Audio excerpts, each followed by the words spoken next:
Kailangan ba nating magbayad para tumaas ang views natin? So concern po ito ni Ma'am Robilin. Oh wow, parehas pa kami ng apelyido.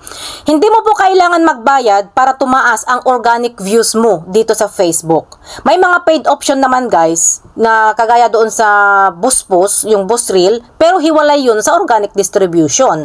Ngayong 2026, patuloy na gumagamit ang Facebook ng recommendation or ranking system para ipakita ang mga content natin doon sa mga taong posibleng nagkaka-interest or mga posibleng interesado sa mga content na ginagawa natin.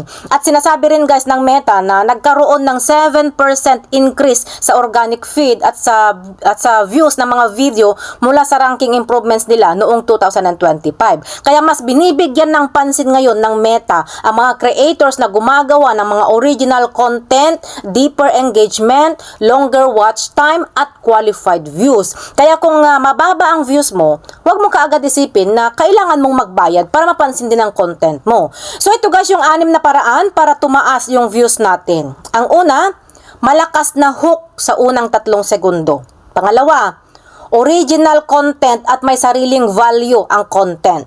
Pangatlo, content na nakakapagpatuloy ng watch time. Hindi yung pagka-click nila ng video mo, mag-skip na sila kaagad dahil nga ayaw nila yung content mo.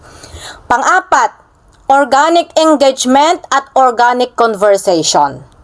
Pang-5, consistent daily posting.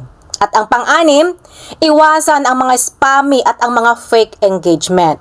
Actually, nagbabala guys ang Meta na ang mga accounts na nagpapagame ng distribution or engagement ay maaaring magkaroon ng mas mababang views or demonetization. Kaya mag-ingat-ingat po tayo sa mga ganyan. Yung gaya sa mga nagpo-post ng, sige, magpapalaro ako, mga ganon, tapos bibigyan ko kayo ng pera. Iwasan po natin ang mga ganon guys. Dahil ang pagbabayad guys ay paraan lamang yan para bumili ng distribution sa pamamagitan ng advertising. Hindi ito requirement para magkaroon ng organic views or organic reach.